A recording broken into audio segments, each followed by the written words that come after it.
다 같이 묵도하심으로 수요 예배를 시작하겠습니다.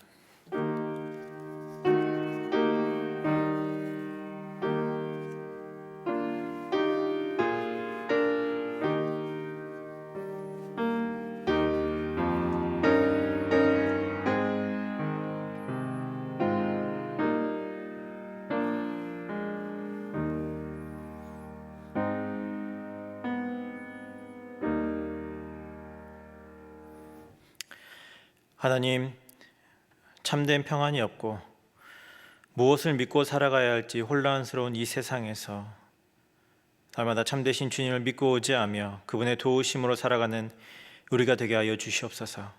그래서 넉넉히 세상을 이기며 세상을 변화시키는 복된 그리스도인의 삶을 살아가게 하여 주시옵소서. 특별히 오늘 예배를 통해서 주님의 크신 사랑과 은혜를 더욱 경험하며 알기를 소원합니다.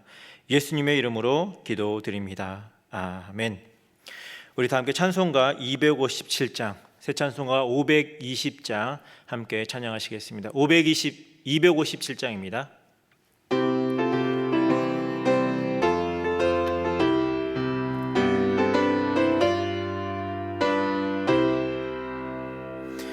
듣는 사람마다 복음 전하여 복스러운 소식 두루 퍼치세. 사람 있는 곳에 전할 소식은 어느 누구나 오라. 어느 누구나 주께 나오라. 어서 와서 주의 말씀 들으라. 하늘아버지가 오라 하시니 어느 누구나 오라. 오는 사람들은 지체 말고서 문 열었을 때에 들어오시오. 우리 행할 길은 구주 예수니 어느 누구나 오라. 어느 누구나 주께 나오라. 어서 와서 주의 말씀 들으라. 하늘아버지가 오라 하시니 어느 누구나 오라. 언약하신 대로 이룰 것이니 아무나 그 언약 받을 수 있네. 받는 사람에게 생명이로다. 어느 누구나 오라. 어느 누구나 주께 나오라. 어서 와서 주의 말씀 들으라. 하늘아버지가 오라 하시니 어느 누구나 오라. 아멘. 오늘 우리에게 주신 하나님의 말씀은 요한복음 20장 19절에서 23절의 말씀입니다. 신약성경 184면 요한복음 20장 19절에서부터 23절의 말씀을 함께 교독하시겠습니다. 요한복음 20장 19절에서 23절의 말씀입니다. 제가 먼저 읽겠습니다. 이날 곧 안식 후 첫날 저녁 때에 제자들이 유대인들을 두려워하여 모인 곳에 문들을 닫았더니 예수께서 오사 가운데 서서 가라사대 너에게 평강이 있을지어다.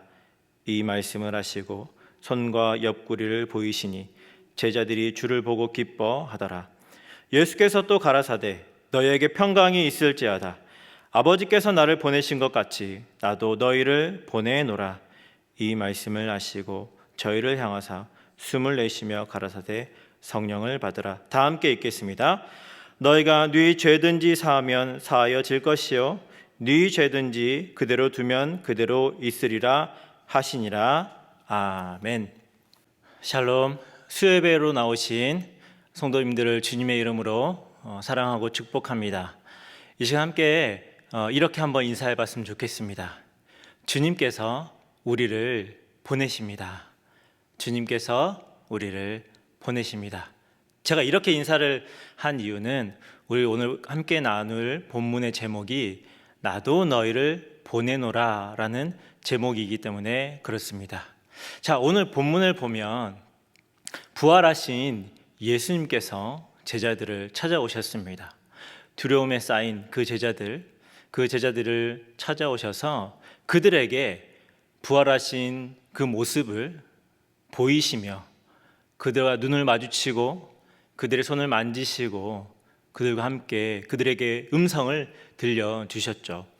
자, 제자들의 마음이 어떠했을까요? 제자들의 마음이 여러 가지 감정이 교차했을 텐데 특별히 정말 많이 놀랐을 것이고 또한 한편으로는 정말 그들이 기쁨이 충만했을 것이 분명합니다. 왜냐하면 제자들은 십자가에서 예수님께서 돌아가셨을 때 그 모습을 쭉 지켜보았고 또 죽으신 예수님의 시신을 친히 배로 동이고 또한 향유를 바르고 예수님의 시신을 직접 그들의 손으로 안치했기 때문에 그렇죠. 그런 제자들이 부활하신 예수님을 만났을 때의 그 기쁨은, 그 놀라움은 이루 형용할 수 없었을 것이 분명합니다. 그런데 그 제자들을 향해서 부활하신 예수님께서 그들을 이제 세상으로 보내겠다라고 말씀을 하고 계시는 것이 바로 오늘 본문의 말씀입니다. 하나님께서 자신을 보낸 것처럼 예수님께서 제자들을 이제 보내시겠다라고 말씀하고 있는 것이죠. 예수님께서는 왜 제자들을 이 세상으로 보내시기를 원하셨을까요? 여러분, 세상은 너무나 험하고 제자들의 그 신앙과 삶을 지켜내기에 참 어려운 환경이죠. 너무나 험합니다. 그런데 그 험하고 죄악 많은 세상으로 제자들을 지금 보내시겠다는 것입니다. 왜 그들을 세상으로 보내시느냐? 이 질문에 대한 답은 바로 우리가 잘 아는 요한복음 3장 16절 상반절에 있습니다. 우리 너무 잘 아는 말씀이죠. 함께 읽어보도록 하겠습니다. 하나님이 세상을 이처럼 사랑하사. 그렇습니다.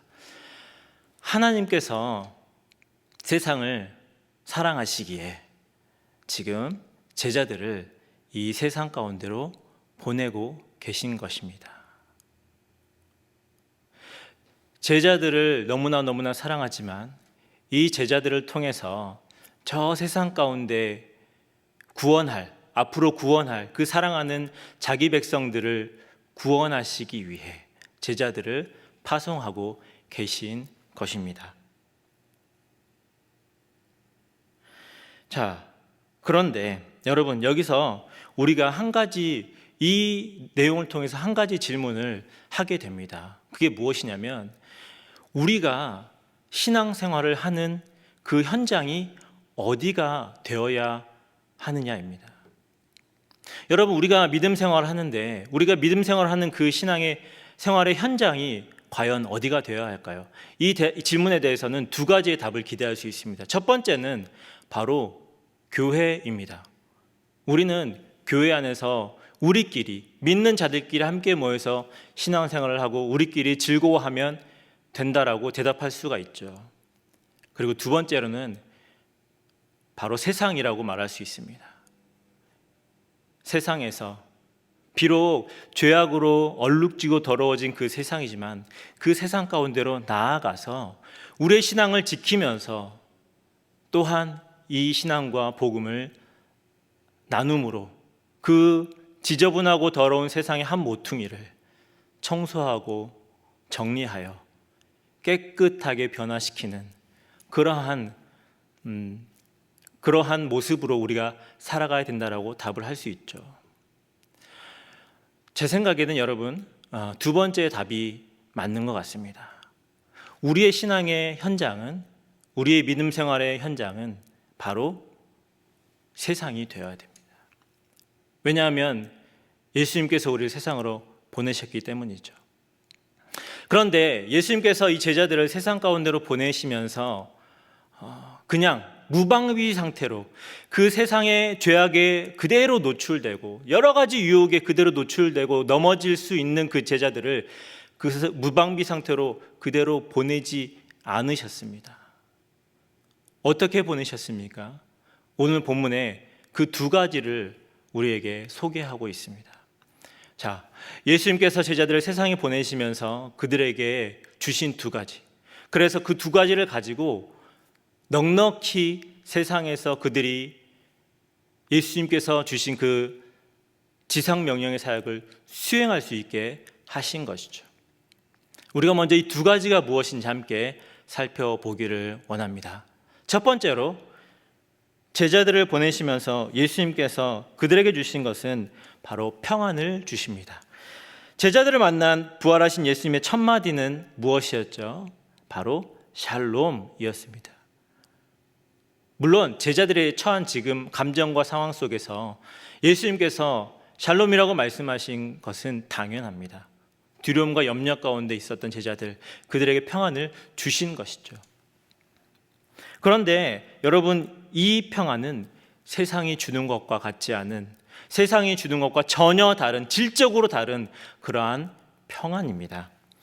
우리 함께 요한복음 14장 27절을 함께 읽어보도록 하겠습니다. 같이 읽겠습니다. 시작. 평안을 너희에게 끼치노니 곧 나의 평안을 너희에게 주노라. 내가 너희에게 주는 것은 세상이 주는 것 같지 아니하니라.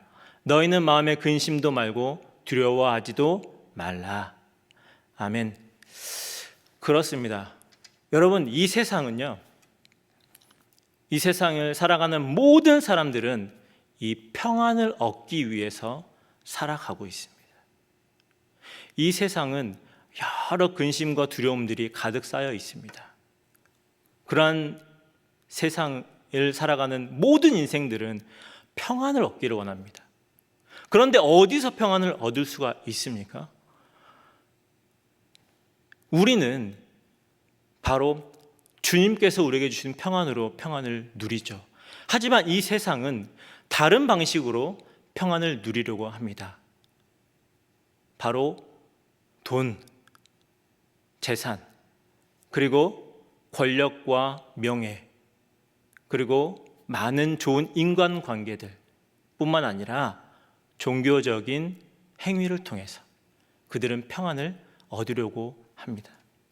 그러나 물질과 명예와 권력, 그리고 인간관계, 그리고 종교적인 행위를 가지고서는 어떠한 인간이고 평안을 얻을 수가 없습니다. 아주 단편적인 평안을 얻을 수는 있겠지만 지속적이고 영속적인 평안을 얻을 수는 없습니다. 그러나 우리 주님께서 우리에게 주시는 평안은 영속적이며 완전한, 그래서 이 세상 사람들이 추구하는 그 평안과는 질적으로 다른 완전한 평안을 우리에게 우리 주님께서 주시는 것입니다. 여러분, 예수님은 제자들을 세상에 보내시면서 그들이 세상 속에서 살아가면서 겪게 될 그 평안에 대한 갈망을 미리 채워주신 것입니다. 헛되이 그 평안을 찾으려고 애쓰며 시간을 낭비하지 않도록 미리 예수님께서 제자들에게 평안을 허락해 주심으로 이제 그들에게 부탁한 이 지상 명령을 수행할 수 있도록 도와주신 것이죠. 여러분, 주님을 믿는 우리 성도들이요, 늘 불안함에 휩싸여서 평안을 느끼지 못하고 평안을 체험받지 못하면 그것처럼 불행한 것이 있을까요? 이미 예수님께서 우리에게 평안을 주셨는데 부활하시면서 그 제자들에게 내가 너희에게 평안을 주노라라고 말씀하시며 세상과들은 평안을 주셨음에도 불구하고 온전한 평강을 누리지 못한다면 그것처럼 불행한 것은 없을 것입니다. 사랑하는 여러분, 여러분 안에 이 평안이 있으십니까? 만약 이 평안을 누리지 못하고 계시다면 여러분, 주님께 구하십시오. 주님께서는 우리에게 이 평안을 주시겠다라고 약속해 주셨습니다. 그러므로 우리가 구할 때 이 평안을 우리에게 주실 것이 분명합니다. 여러분, 이 평안을 주께 구함으로 이 평안을 가지고 우리에게 제자들을 세상에 보내시면서 명령하신 그 지상 명령들을 온전히 감당할 수 있는 저와 여러분이 되기를 주님의 이름으로 축원합니다. 두 번째로 제자들을 보내시면서 주신 것은 바로 성령님입니다. 다른 말로는 하나님의 임재를 주셨다라고 말씀할 수 있습니다. 예수님은 제자들을 세상에 보내시면서 반드시 제자들과 함께 하시겠다라고 약속을 하고 있습니다. 이것이 바로 임재의 약속, 바로 성령 충만을 우리에게, 제자들에게 주신 것이죠. 여러분, 이 임재 약속은 다른 성경인 마태복음에서도 잘 나와 있습니다. 마태복음 28장 20절 하반절에 보면 하나님께서 우리와 함께 하시겠다라고 약속해 주고 있습니다. 함께 읽어보겠습니다. 시작.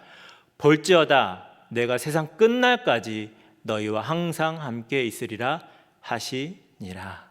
아멘.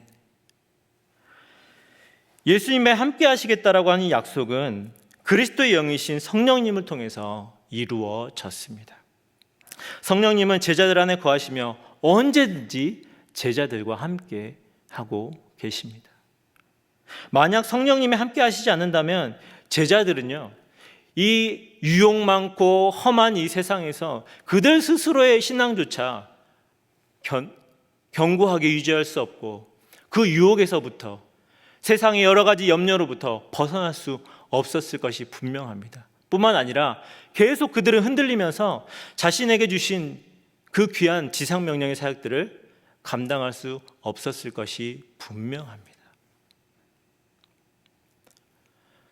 여러분, 이 세상은 아주 거센 조류가 흐르고 있습니다. 그 세상의 조류는 우리의 힘으로는 도저히 감당할 수 없는, 우리의 힘만으로는 도저히 거스를 수 없는 그러한 조류가 이 세상 가운데 흐르고 있음을 보게 됩니다. 과거에 여러분, 전 세계를 정말 떠들썩하게 했던 여러 가지 문제와 사건들, 그 문제와 사건들을 지나면서 이 세상은 계속 변화되어 왔습니다. 그러한 사건들이 이 세상을 바꾸어 왔죠. 당장 우리가 생각해 볼 수 있는 것, 2011년에 있었던 그 9.11 테러로 인해서 미국의 이민 정책과 모든 것이 뒤바뀌어 버리고 그로 인해서 전 세계가 거대한 변화를 겪어왔음을 우리가 너무나 잘 알고 있죠. 뿐만 아니라 우리가 바로 지금 현재 당면하고 있는 이 코로나로 인해서 얼마나 많은 변화가 전 세계 가운데 있어져 왔고 또 지금도 우리가 그 변화를 피부로 느끼고 있지 않습니까? 이렇게 세상은 변화라는 거대한 세상의 조류가 있습니다. 아무리 여러분 우리가 믿음이 좋다라고 해도 정말 이 거대한 조류를 거스린다는 것은 쉽지 않은 일입니다. 제가 얼마 전에 친한 친구와 이야기를 한 적이 있는데 그 친구가 이런 얘기를 한 적이 있습니다. 예전에 내가 비트코인을 좀 사놨으면, 내가 예전에 정말 이 테슬라 주식을 좀 사놨으면 정말 대박을 쳤을 텐데, 이런 아쉬움을 저한테 한탄하는 그런 얘기를 제가 얼마 전에 들은 적이 있어요. 이것이 조류라는 것이죠. 하나의 거대한 사람들 사이에 흐르는 변화의 조류입니다. 요즘 한국에 저와 같은 나이 또래 30, 40대 그 젊은이들의 관심이 한 가지에 쏠려 있는데요. 바로 주식입니다. 부동산이 너무 이렇게 거세게 올라 버리니까 자신의 월급만으로는 집 한 채 갖는 것도 어렵다라는 생각을 하게 되죠. 그래서 주식이 아니고서는 답이 없다라고 젊은이들이 벌써 인식을 하고 모든 것을 주식에 걸고 있습니다. 여러분, 이 거대한 변화의 조류, 우리의 힘만으로 거스를 수 있을까요? 옆에서 들려오는 정말 투자해서 얼마를 이렇게 이익을 얻어냈다라고 하는 얘기를 들으면 우리 마음도 흔들릴 것이 분명합니다. 그렇기 때문에 바로 이러한 우리의 힘으로 어찌할 수 없는 그러한 세상의 거대한 조류가 있기 때문에 바로 성령님의 능력이 우리에게 필요한 것이죠. 그분의 임재가 우리에게 필요한 것입니다. 우리가 조금만 방심하면 우리의 관심이 온통 먹고 사는 것, 어떻게 하면 더 편하게 벌고 어떻게 하면 집 한 채 가질 수 있는 것에 우리의 관심이 다 쏟아져 갈 수밖에 없는 이 세상의 조류에 휩쓸리지 아니하고 성령의 임재와 그 도우심으로 우리의 사명을 자각하고 사명을 향해서 달려갈 수 있는 우리가 되는 비결은 성령님밖에 없는 것입니다. 여러분, 우리 믿는 우리조차, 세상으로 보냄받은 우리조차 그 세상의 조류에 휩쓸려서 어떻게 하면 대박을 칠까, 어떻게 하면 더 많은 것을 누릴 수 있을까에 초점을 갖게 된다면 이 세상은 아무런 소망을 가질 수가 없게 되는 것이죠. 여러분, 성령이 아니고서는 우리가 이 조류를 거스를 수가 없습니다. 성령께 의탁하고 우리를 부르시고 우리를 세상에 보내신 그분의 목적을 성령으로 말미암아 깨달을 때에 우리가 이 세상으로 나아가서 하나님의 복음을 들고 내 주변의 사람들을 변화시키고 그들에게 복음으로 이 더러운 죄악 가운데 있는 세상을 그 한 모퉁이를, 내가 살고 있는 그 현장의 한 모퉁이를 청소하고 새롭게 할 수 있는 능력, 그것은 바로 성령의 능력뿐입니다. 그러므로 사랑하는 여러분, 오늘도 모든 순간 속에서 성령님을 의지하고 그분으로 우리가 먼저 우리의 가치, 우리의 정체성을 회복하고 변화를 받아 우리가 뿌리박고 있는 그 세상을 하나하나 조금씩 깨끗하게 변화시켜가는, 그래서 주님의 지상명령을 수행해가는 저와 여러분이 될 수 있기를 주님의 이름으로 축복합니다. 부활하신 예수님은 제자들을 세상으로 보내셨습니다. 그들을 정말 사랑하시고 그들을 거룩하게 보존하시기를 원하셨다면 아마도 부활하셔서 그 제자들을 데리고 그냥 하늘나라로 그들을 데려가셨을 것입니다. 하지만 예수님 그렇게 하지 않으셨습니다. 험하고 위험하고 각종 유혹이 노출된 그 세상 가운데로 제자들을 기꺼이 보내셨습니다. 그러나 그들을 무방비 상태로 보내지는 않으셨죠. 앞서 얘기한 것처럼 세상이 줄 수 없는 완전한 평안을 그들에게 주심으로 흔들리지 않게 세상의 헛된 평안을 얻기 위해 그들이 시간을 낭비하지 않도록 하셨고, 또한 성령을 주심으로 넉넉히 내 가치를 그 복음 안에서 발견하고 성령으로 말미암아 삶의 목적을 자각하고 나를 세상으로 보내신, 우리를 세상으로 보내신 그분께 감동되어 그분의 뜻에 순종하며 살아갈 수 있도록 그렇게 이 두 가지를 허락해 주셨습니다. 그렇다면 여러분, 이제 이 평안과 성령의 동행하심과 내주하심을 가지고 우리 한번 다시 열심히 우리가 속한, 여러분 세상을 생각할 때 너무 거대하게 생각하지 마십시오. 우리가 속한 그 바로 삶의 현장 속에서 그 더럽고 냄새나는 그곳에서 그곳을 변화시키고 그곳에 성령의 복음의 빛을 비추며 더러운 것을 나의 말과 나의 행동을 통해서 깨끗하게 정리정돈하여 그 모퉁이를 밝게 비춤으로 한 사람 한 사람을 새롭게 복음으로 변화시킬 수 있는, 그래서 주님의 지상 명령을 넉넉하게 감당할 수 있는 바로 저와 여러분이 될 때에, 그리고 우리 교회가 될 때에 이 세상이 넉넉히 하나님의 아름다운 나라로 변화될 줄로 믿습니다.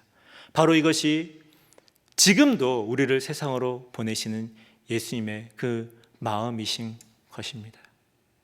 여러분, 세상을 죄악으로 더럽다 말하지 마시고 그 세상 가운데 주의 평안과 성령의 임재를 들고 나아가 온전히 그 세상 한 모퉁이를 주의 임재 가운데로 가득 채워 바꾸어 나가는 저와 여러분 되시기를 주님의 이름으로 축원합니다. 같이 기도하시겠습니다. 주님, 사랑한 당신의 제자들을 험한 세상 한가운데로 보내시면서 그들에게 평안과 성령을 주심으로 넉넉히 세상을 이기며 변화시키게 하신 것을 이 시간 함께 기억하며 감사를 드립니다. 우리도 동일하게 세상 속에서 부르심을 받고 다시 세상으로 보내셨으니 주님의 성령, 평안과 한량없는 성령의 능력을 부어주심으로 세상을 이기고 변화시키는 능력의 사람들이 되게 하여 주시기를 원합니다. 우리가 속한 작은 삶의 모퉁이를 깨끗하게 만들며 복음으로 밝게 비추는 우리 모두가 되기를 간절히 소원하며 예수님의 이름으로 기도드립니다. 아멘. 교회 소식 한 가지만 전하도록 하겠습니다. 5월 2일 주일부터 교회를 부분적으로 개방합니다. 매일 주일 오전 8시 예배에 참석을 원하시는 분들은 참석하실 수 있습니다. 참석자들이 더 많아질 경우에 오전 9시 30분 예배를 추가적으로 개방할 예정입니다. 많은 관심과 참여 부탁을 드리겠습니다. 마지막으로 찬송가 268장, 새 찬송가 505장 함께 찬양하시고 주기도문으로 수요예배를 마치겠습니다.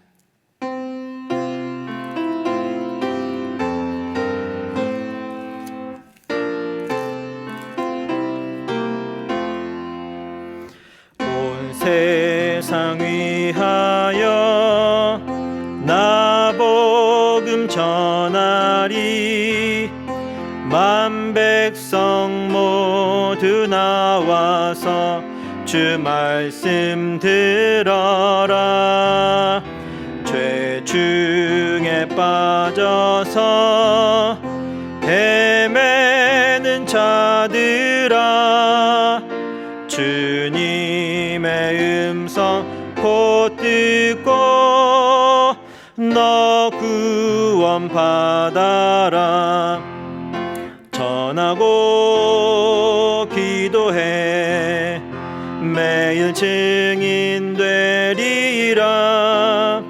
세상 모든 사람들 듣고 그 사랑 알도록 온 세상 위하여 이 복음 전하리. 저 죄인에게 하고서 주 예수 믿어라.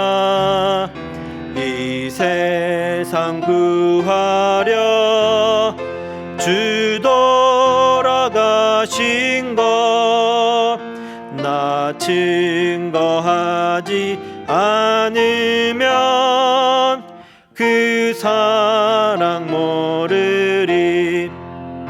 전하고 기도해 매일 증인 되리라. 세상 모든 사람들 듣고 그 사랑 알도록 온 세상 위하여 주 은혜 임하니. 주 예수 이름 힘입어 이 복음 전하자. 먼 곳에 나가서 전하지 못해도 나 어느 곳에 있든지 늘 기도 힘쓰리. 전하고 기도해 매일 증인 되리라. 세상 모든 사람들 듣고 그 사랑 알도록. 아멘. 하늘에 계신 우리 아버지여, 이름이 거룩히 여김을 받으시오며 나라에 임하옵시며 뜻이 하늘에서 이룬 것 같이 땅에서도 이루어지이다. 오늘날 우리에게 일용할 양식을 주옵시고 우리가 우리에게 죄 지은 자를 사하여 준 것 같이 우리의 죄를 사하여 주옵시고 우리를 시험에 들게 하지 마옵시고 다만 악에서 구하옵소서. 대개 나라와 권세와 영광이 아버지께 영원히 있사옵나이다. 아멘.